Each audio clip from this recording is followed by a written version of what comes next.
berdoa dan mengucap syukur. Haleluya. Amin.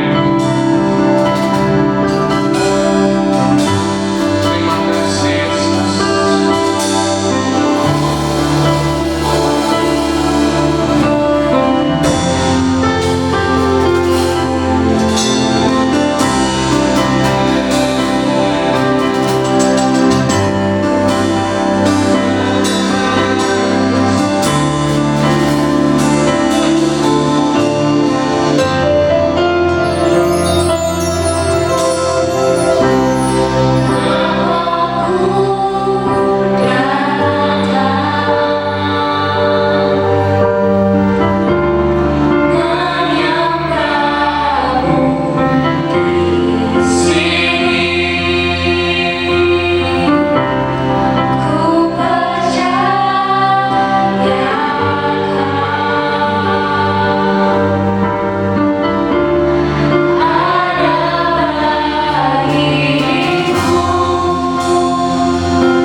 Tuhan urapi hamba-Mu yang akan menyampaikan firman Tuhan Yesus, juga urapi kami semua, kiranya kami taat dan dengar-dengaran akan firman Tuhan Yesus. Terima kasih Tuhan, terima kasih. Hanya di dalam nama Tuhan Yesus kami berdoa dan mengucap syukur. Haleluya. Amin. Shalom, Bapak Ibu Saudara yang dikasihi oleh Tuhan. Pada hari ini kita mau mendengarkan firman Tuhan.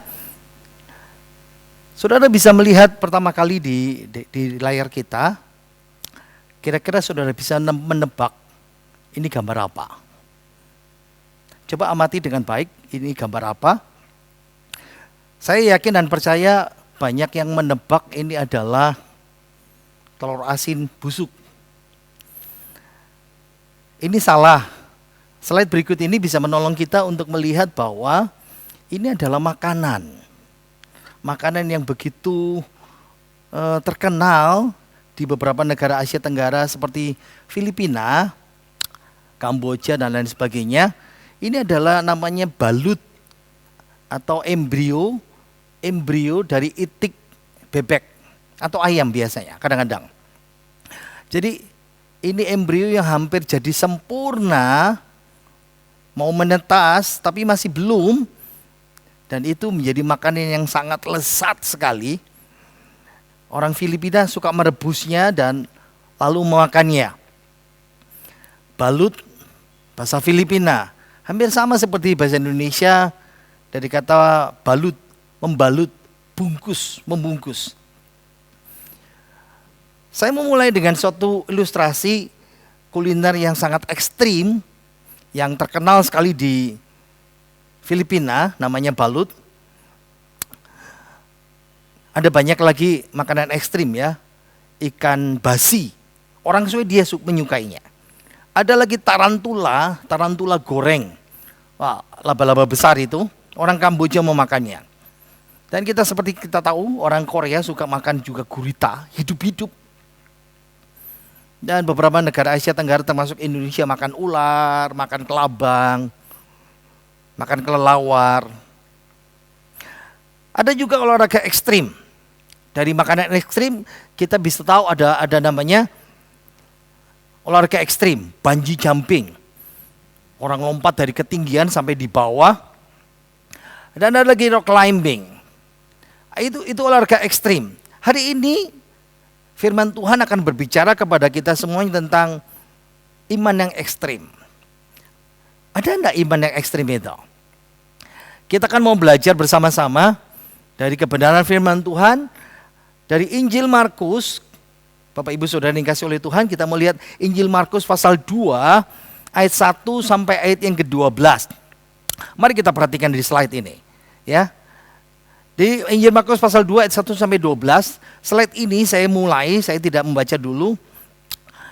Ada dua bangunan yang terlihat jelas itu, yang seperti kubah.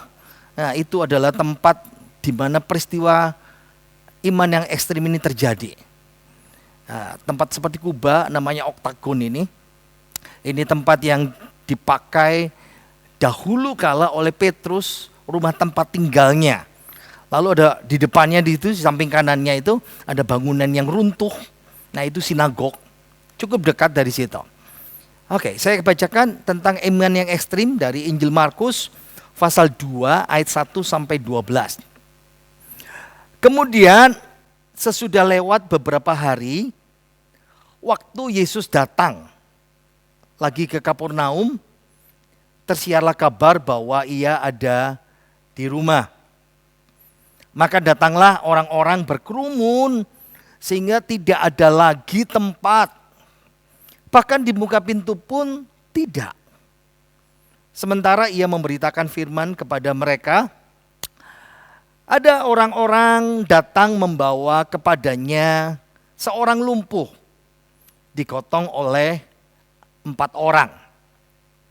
Tetapi mereka tidak dapat membawanya kepadanya karena orang banyak itu.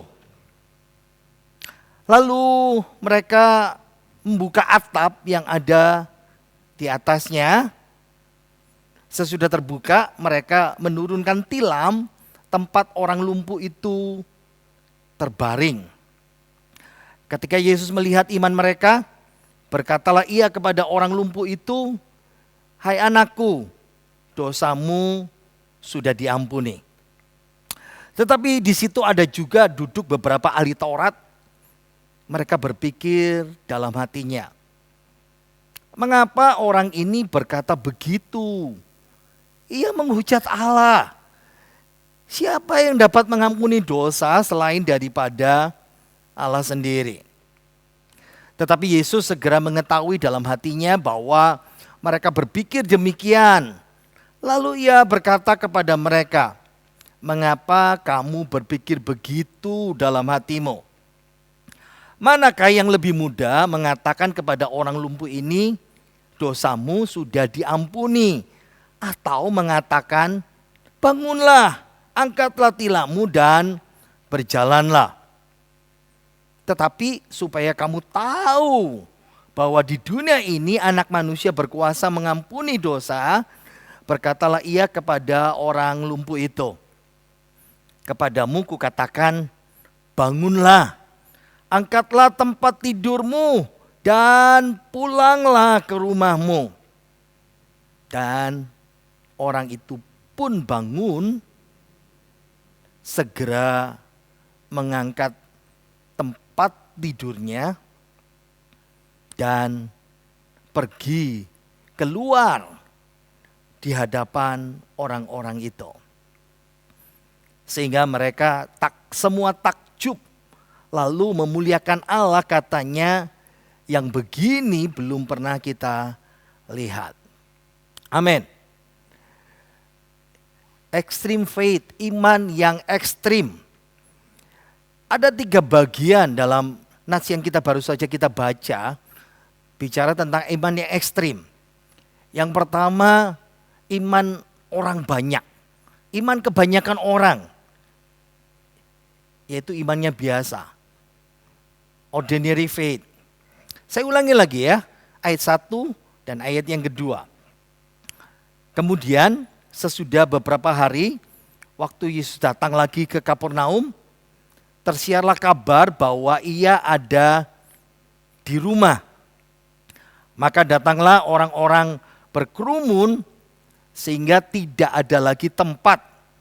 Bahkan di muka pintu pun tidak, sementara ia memberitakan firman kepada mereka. Nah, saya mau berbicara tentang orang banyak yang punya iman biasa, ordinary faith. Kisah ini paralel dengan kisah yang ada dalam Injil Matius. Matius pasal 9 ayat 1 sampai 8. Memang dalam Injil Matius ceritanya tidak terlalu detail, tidak sedetail Injil Markus. Padahal biasanya Injil Matius lebih detail ya. Injil Markus biasanya lebih sederhana. Nah, melalui cerita paralel dalam Injil Markus pasal 9, kita tahu bahwa ini awal-awal. Ini masih awal tahun pertama pelayanan Tuhan Yesus. Dari cerita kronologis Injil Matius, awal 1 tahun pelayanannya, semenjak khotbah di bukit, itu yang pertama. Yesus mulai berkhotbah dan mulai mengajar. Yesus juga menyembuhkan banyak orang sakit dan dia juga mengusir setan-setan. Nah, mulai dari saat itu orang mulai mengenal Yesus. Dan itu sebabnya setiap Yesus ada di mana saja di daerah itu, orang-orang banyak pasti datang mau mengerumuni dia. Ingin melihat mujizatnya, ingin mendengar tentang khotbahnya. Jadi sesudah pelayanan di Galilea, Yesus pulang ke rumah Petrus dan di Kapernaum itu yang kita lihat tadi itu, di pinggir danau, Yesus mau beristirahat di sana. Mungkin pertanyaan buat kita, kenapa Yesus perlu beristirahat? Ingat ya, Yesus Allah sejati, manusia sejati. Nah, kemanusiaannya itu yang membuat dia harus beristirahat, dia lelah. Apalagi kalau kita lihat dalam Injil Lukas pasal 8. Kisah tentang wanita yang sakit pendarahan 12 tahun. Yang punya iman, andai kata aku menjamah jumbai jubahnya. Lalu Yesus merasakan ada kuasa yang keluar dari dalam dirinya. Itu menolong kita untuk bisa mengerti bahwa setiap kali Yesus menyembuhkan orang, itu dibutuhkan ada kekuatan keluar. Ada sebagian energinya yang keluar. Sekarang waktunya Yesus untuk sendirian. Sekarang waktunya Yesus untuk retreat, menarik diri, beristirahat dan berdoa. Mengisi ulang jasmaninya, rohaninya, jiwanya. Tapi masalahnya dalam kisah ini yang kita baru saja kita baca, Yesus saja tidak bisa melarikan diri. Yesus tidak bisa melepaskan diri dari keramaian. Satu-satunya hiburan dari kisah ini adalah setidak-tidaknya tidak ada orang sakit datang kepada dia, dan setidak-tidaknya semua orang ini mendengarkan. Mereka datang untuk kepingin mendengar Yesus. Tidak ada orang sakit, tidak ada kuasa yang dia keluarkan. Nah, agak berbeda dengan budaya Indonesia. Budaya pada masa itu adalah kalau orang ingin datang, apalagi seperti Yesus seorang guru, datang dalam suatu tempat, dalam suatu rumah, orang-orang sekitar tanpa diundang, mereka berhak untuk berkerumun, melihat, mendengar. Saya membayangkan 30 orang, 40 orang, 50 orang berkumpul, dan itu membuat Yesus harus mengajar. Dalam Alkitab yang kita baca, Yesus memberitakan firman, Elaile. Bentuk imperfect ya, imperfect. Bentuk yang belum selesai. Yesus berbicara. Saya meyakini menggambarkan bahwa khotbah Yesus itu panjang sekali. Apa poin yang saya mau katakan? Iman orang biasa, ordinary faith di sini adalah bagian di mana orang-orang banyak itu senang sekali mendengar khotbah. Senang sekali mendengar suatu pengajaran yang enak. Dan mereka mengejar guru yang luar biasa. Hampir sama seperti masa sekarang ini. Mereka mengejar, mengerumuni pendeta-pendeta yang top, pengajar-pengajar yang hebat. Tidak salah. Tapi itu kebanyakan yang dilakukan orang. Nah, bagian yang kedua yang saya mau sampaikan adalah tentang ahli agama. Yang diwakili di sini adalah ahli Taurat yang disebutkan dalam Alkitab. Kalau orang banyak, mereka tidak punya iman. Mereka imannya biasa, tapi ahli agama di sini mereka tidak beriman dan meragukan tentang firman Tuhan. Ayo kita baca ya dari ayat yang ke-6. Injil Markus pasal 2 ayat yang ke-6. Tetapi di situ ada juga duduk beberapa ahli Taurat. Mereka berpikir dalam hatinya, mengapa orang ini berkata begitu? Ia menghujat Allah. Siapa yang dapat mengampuni dosa selain daripada Allah sendiri? Untuk bisa mengerti ayat ini, saya mau bawa saudara tadi itu paralel Injil Matius, sekarang paralel kisah lain dalam Injil Lukas. Lukas pasal 5 ayat yang ke-17. Saya bacakan ya. Ada beberapa orang Farisi dan ahli Taurat duduk mendengarkannya dari cerita yang sama, dalam kisah yang sama. Mereka datang dari semua desa di Galilea dan Yudea dan dari Yerusalem. Bapak Ibu bisa lihat gambar itu ya di sini. Ujung panah itu menunjukkan kota namanya Kapernaum.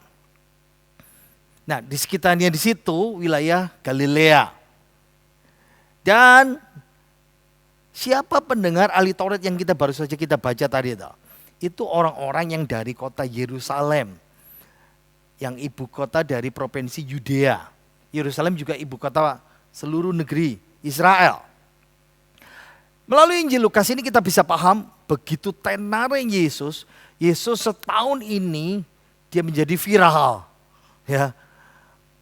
Bukan melalui media sosial seperti sekarang. Setahun belakang ini Yesus sudah begitu terkenal sebagai guru.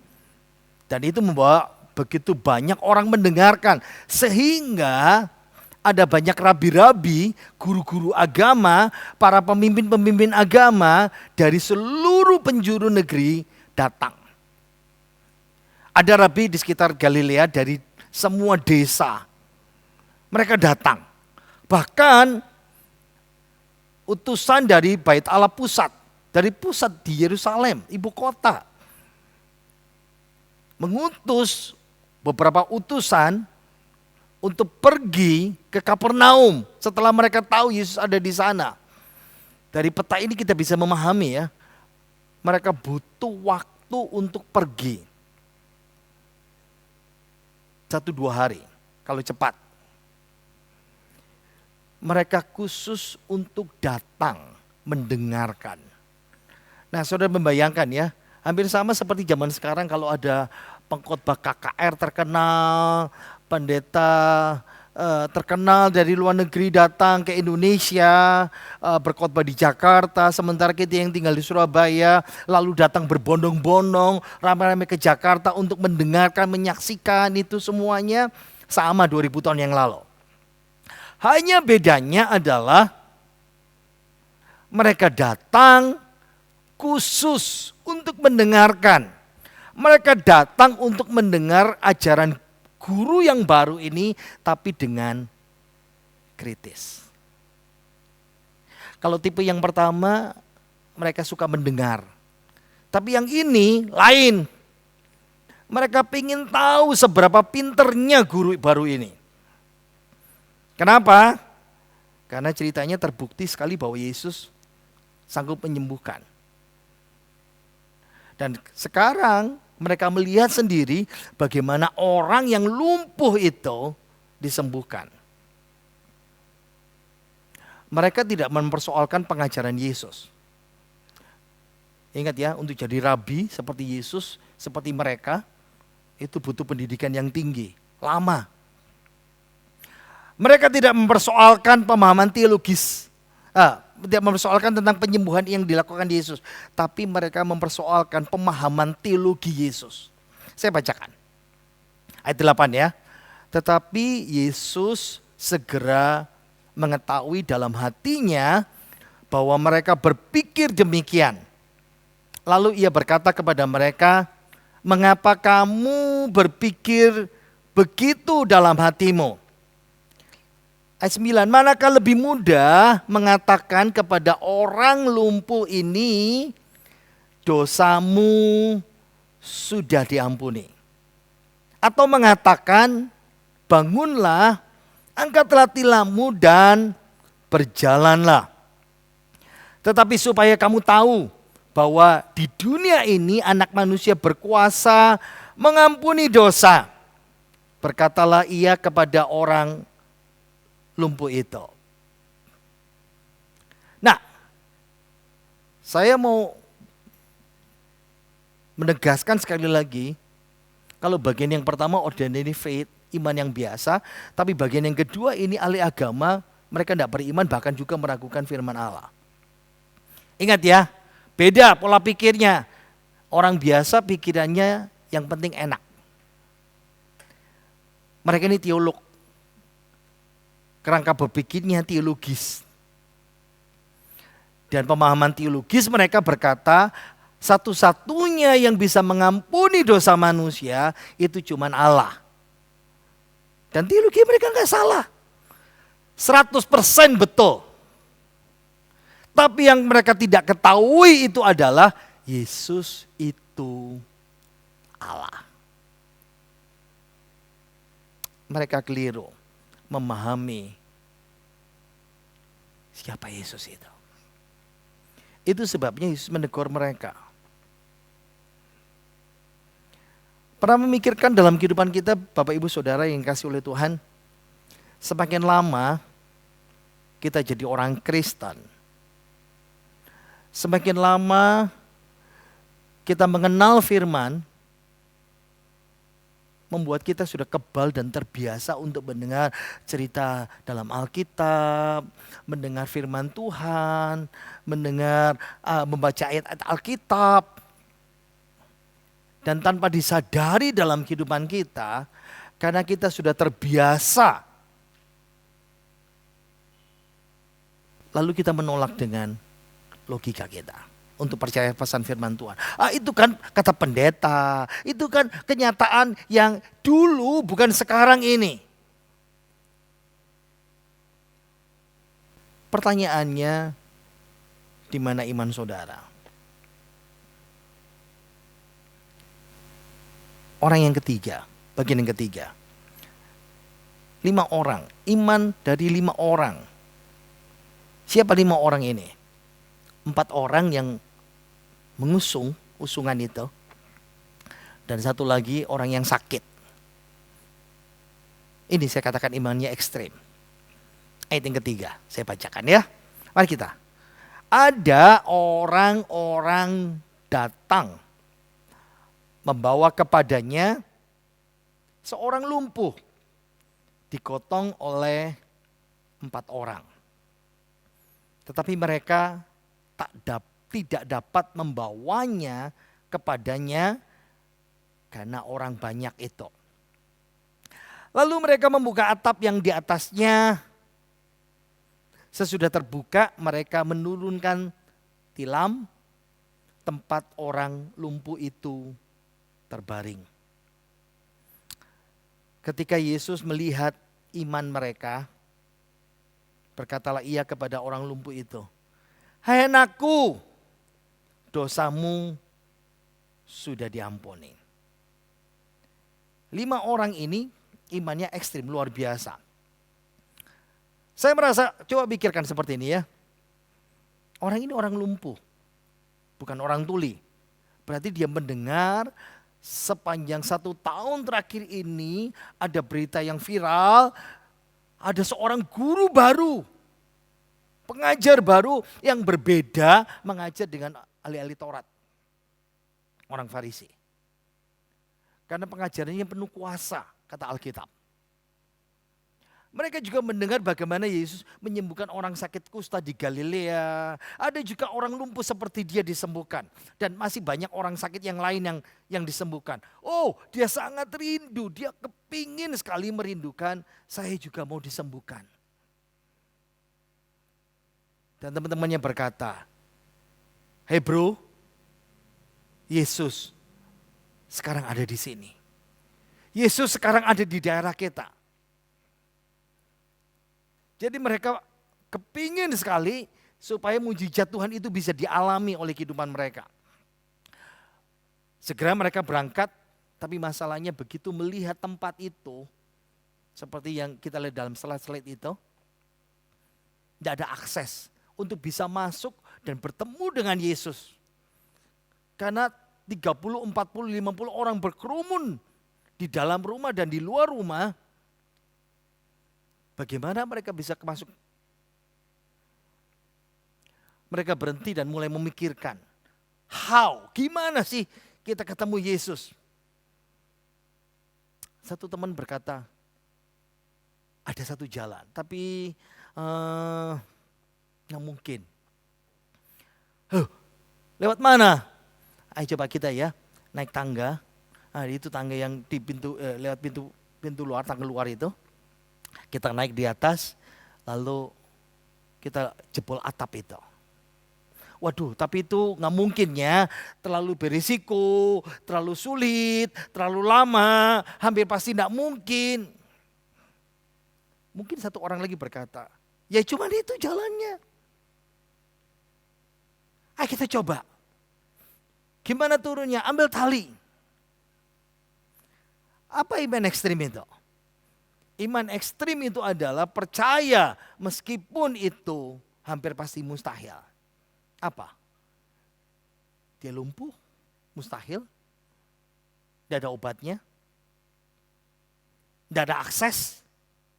Banyak rintangan. Bro, ini rumah orang lain. Nanti jadi masalah besar kalau kita merusak rumah orang lain. Ribut. Bro, aduh. Berat bro, naikin ke atap.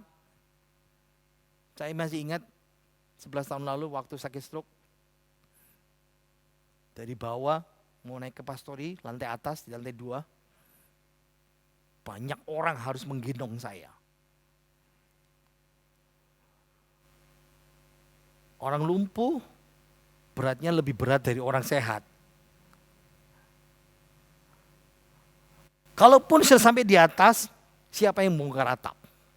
4/4 bisa, tapi lama. Tidak mungkin, ini rumah orang, apalagi kalau misalnya sudah mulai bunyi terdengar, pasti dimarahin orang banyak. Orang banyak lagi, tenang, mau dengar khotbah Yesus. Belum lagi bro, ada pejabat-pejabat penting dari pusat.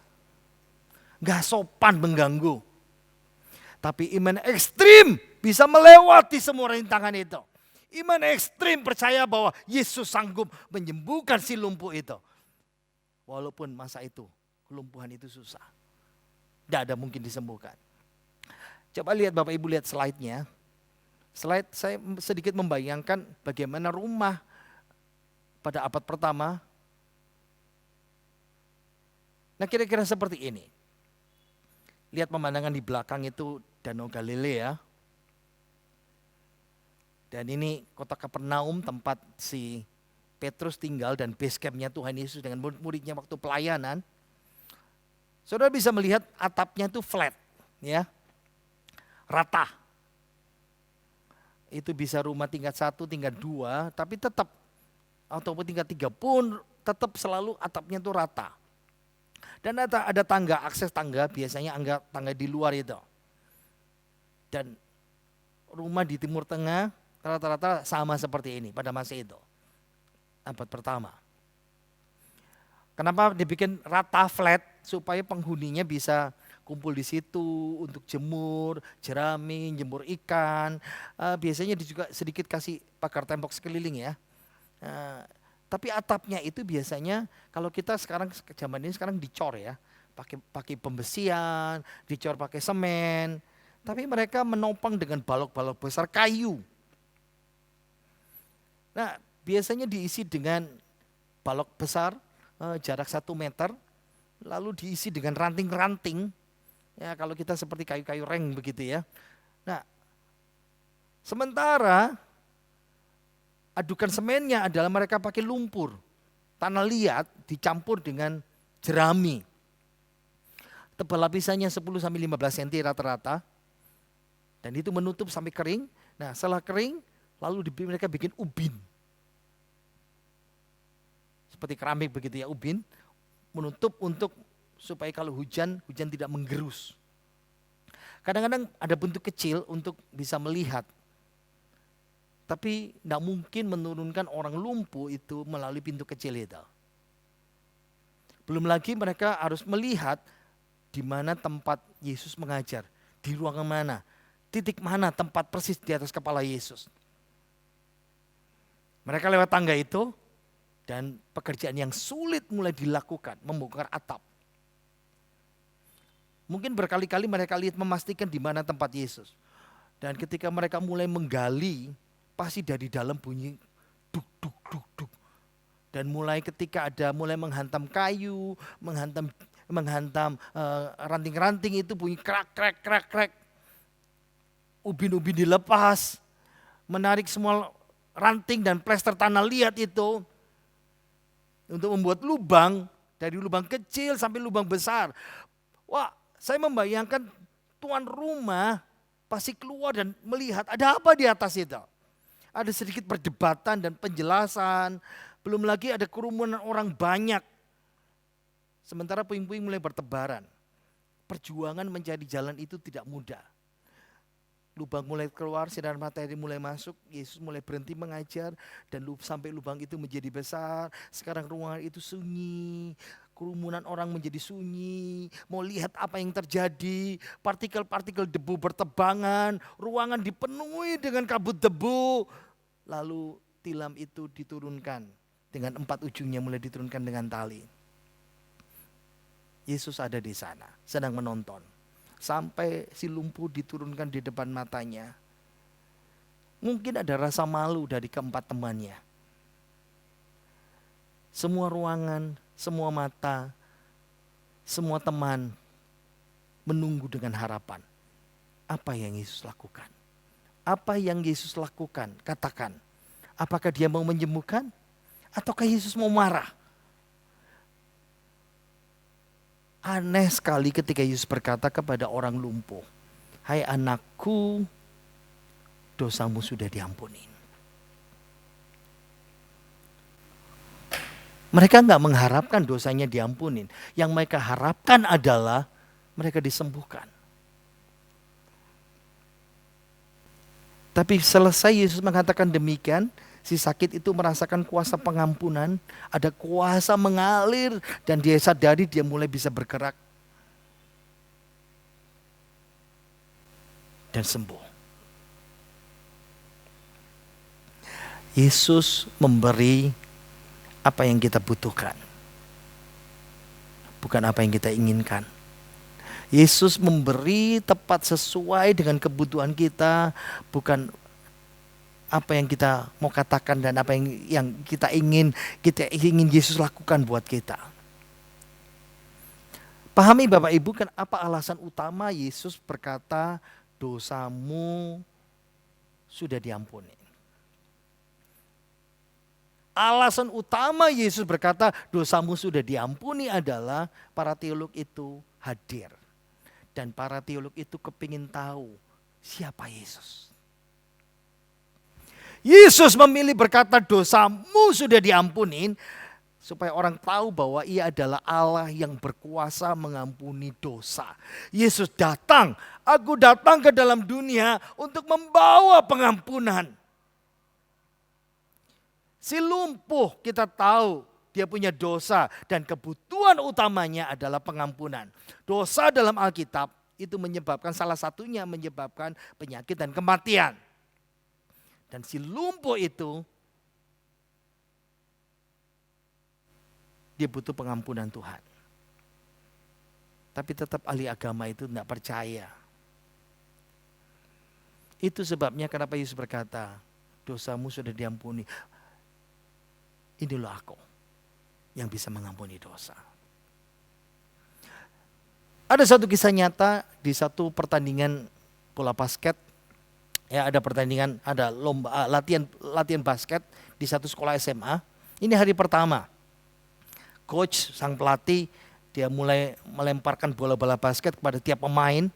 Anak-anak, saya mau lihat kamu syuting di tempat yang terbaik, di tempat yang kamu inginkan, di mana kamu shoot, menembak bola ini ke dalam jaring. Ada yang kepingin dekat, ada yang kepingin dari belakang. Tapi yang lucu, ada satu anak yang diambil bola lalu dia duduk di bangku cadangan, lalu dia lempar dari bangku cadangan itu. Kenapa? Karena dia tahu, aku mungkin pemain cadangan saja. Tapi Tuhan tidak puas saudara menjadi pemain cadangan. Anak ini mungkin tidak mengharapkan main dengan baik. Atau mungkin dia sedang bercanda. Tapi tanpa sadari kita bahwa sebagian besar dari orang Kristen kita seperti orang Kristen biasa. Kelompok iman yang biasa, yang suka dengar, yang suka duduk di bangku cadangan, yang tidak pernah lebih dari itu, tidak pernah cukup percaya diri untuk melakukan sesuatu yang ekstra. Kita puas dengan iman kita, iman biasa. Dan masa itu ada banyak orang yang sakit lumpuh, paralitikon dalam bahasa Yunani ya, lumpuh, tidak berdaya menggerakkan anggota tubuhnya. Di daerah Kapernaum yang luas itu pasti ada banyak orang sakit lumpuh, dan tidak hanya satu orang ini, tapi satu orang yang punya iman ekstrim dan 4 sahabatnya. Saudara, orang yang tidak percaya, meragukan firman Tuhan. Saudara, orang yang hanya biasa suka mendengar, atau kau punya iman yang ekstrim. Saya bacakan dari Ibrani 11 ayat yang ke-6. Tetapi tanpa iman tidak mungkin orang berkenan kepada Allah. Sebab barang siapa berpaling kepada Allah, ia harus percaya bahwa Allah ada dan bahwa Allah memberi upah kepada orang yang sungguh-sungguh mencari Dia. Tuhan tidak puas dengan saudara yang hanya duduk di bangku cadangan iman biasa. Saudara harus sungguh-sungguh mencari Dia. Karena Allah memberi upah kepada orang yang sungguh-sungguh. Allah mencari, Yesus mencari orang-orang dengan iman luar biasa. Bukan iman asal. Asal bisa bertahan. Asal percaya saja. Iman yang menolak fatalisme. Ya, saya tunggu nasib saya. Fatalisme itu menggambarkan bahwa Allah itu tidak peduli dengan hidup saudara. Allah mencari iman ekstrim seperti Abraham. Roma 4 ayat 21, dengan penuh keyakinan Allah berkuasa melaksanakan apa yang telah Dia janjikan. Abraham penuh punya iman ekstrim. Dia tahu dia sudah tua, dia tahu istrinya sudah tidak mungkin punya anak lagi, tapi imannya ekstrim. Dengan penuh keyakinan Allah berkuasa. Amin. Yesus mencari iman ekstrim seperti Paulus. Efesus 3:20.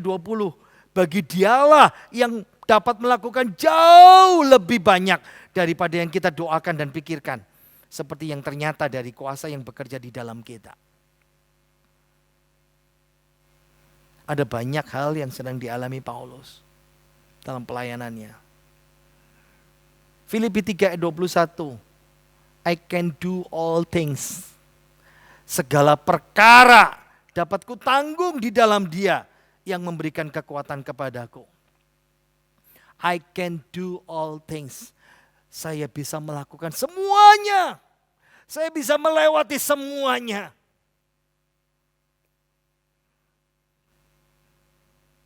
Masa krisis seperti ini, corona berakibat terhadap penghasilan kita, income kita, kesehatan kita di ujung tanduk. Rasa khawatir, hari esok yang tidak pasti. Tidak tahu kapan badai ini berlalu, kapan badai corona ini berlalu. Iman yang ekstrim berkata, I can do all things. Aku segala sesuatu dapat kutanggung di dalam Dia. Hari ini engkau harus pegang teguh firman Tuhan. Aku tetap percaya Tuhan. Saya mau tutup dengan satu kisah. Di satu kafe ada seorang pendeta-pendeta yang sedang prepare persiapan khotbahnya dengan 1-2 temannya. Mereka sharing tentang kuasa kesembuhan Tuhan. Tiba-tiba pemilik kafe itu kepo ya. Dia kepingin mendengar. Dia mendengar sedikit-sedikit. Lalu dia mendatangi pendeta-pendeta yang berkumpul persiapan khotbah itu lalu berkata, "Oh, Pak Pendeta, Pastor, saya punya paman yang orangnya keras, kasar, sikapnya buruk, ateis, tidak percaya Yesus. Sampai suatu saat dia sakit, harus dirawat di rumah sakit. Sementara paman berbaring di ranjang rumah sakit, terhubung dengan banyak monitor, alat-alat, dan semuanya dia menyadari bahwa ini bisa menjadi waktu terakhir di bumi. Kondisinya sangat kritis dan untuk berkata, mungkin ini saat-saat terakhir.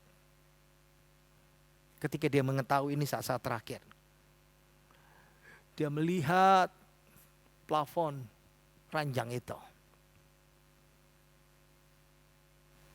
Dia mulai melangkah dengan iman ekstrimnya.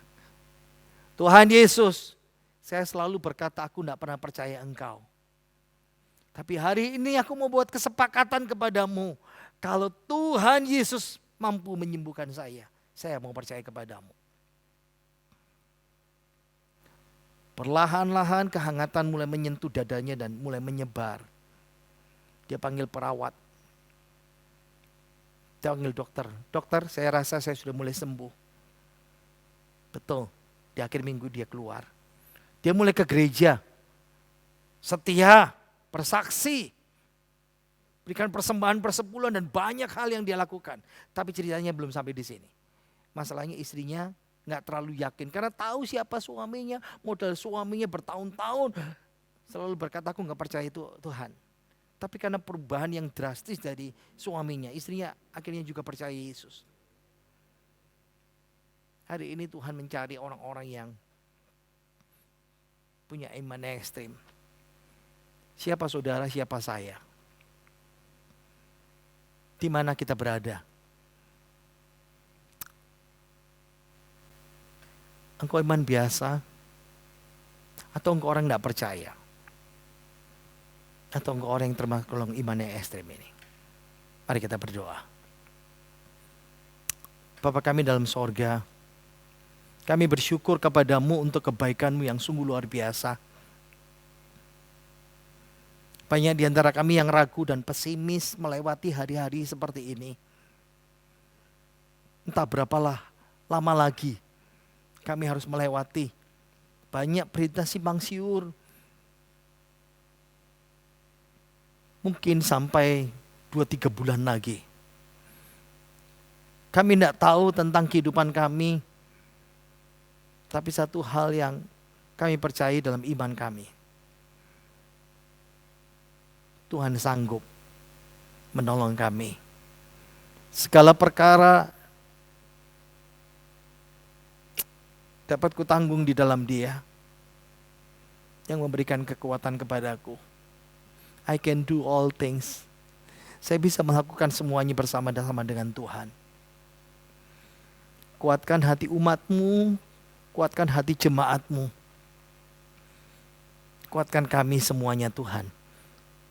Teguhkan iman kami untuk selalu percaya dalam kehidupan kami. Kami butuh iman yang kuat. Kami butuh iman yang ekstrim, tetap pegang teguh bahwa Tuhan sanggup melakukan banyak perkara dalam kehidupan kami. Teguhkan hati umat-Mu. Mungkin ada yang sakit, yang terkena corona hari ini. Tuhan, meskipun tidak ada obatnya, tapi Tuhan sanggup dan menolong dan menyembuhkan kehidupan kami semuanya. Kami semuanya yang sedang menghadapi persoalan-persoalan hidup ini. Kami tahu Engkau ada di tempat ini dan menolong kami semuanya. Ajarkan kami memiliki iman yang kuat, teguh di dalam Engkau. Dalam nama Tuhan Yesus, haleluya. Amin. Shalom, jemaat Kristus Hayat yang dikasih oleh Tuhan. Sebagai gembala sidang, saya terus berdoa dan kita terus berdoa bersama-sama untuk pemulihan negeri kita. Minggu depan sepertinya kita akan ibadah seperti ini lagi, online lagi, tetapi bukan perjamuan suci, karena perjamuan suci kita akan alihkan pada waktu Paskah. Dan saya sudah memikirkan suatu pemikiran yang baru untuk bagaimana kita mengadakan Paskah dan perjamuan suci melalui online seperti ini. Saya akan diskusikan melalui WA nanti. Tapi kita terus berdoa dan bersama-sama berdoa untuk bangsa negara kita, untuk pemulihan dari virus corona ini. Kiranya Tuhan Yesus memberkati kita semuanya. Mari kita nyanyikan pujian penutup kita. Tiba saatnya kita akan mengakhiri ibadah kita pada saat ini.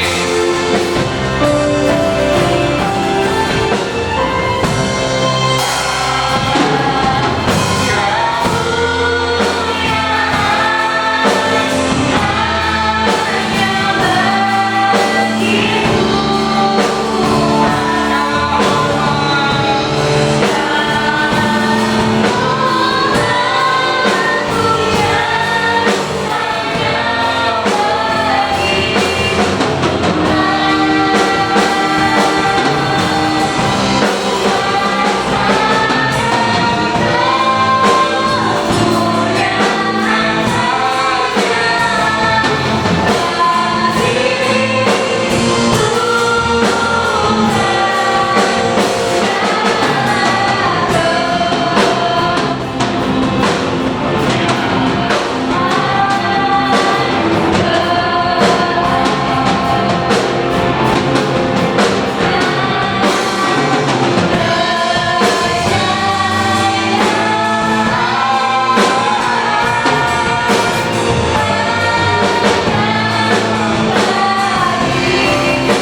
Mari kita mengangkat tangan kita.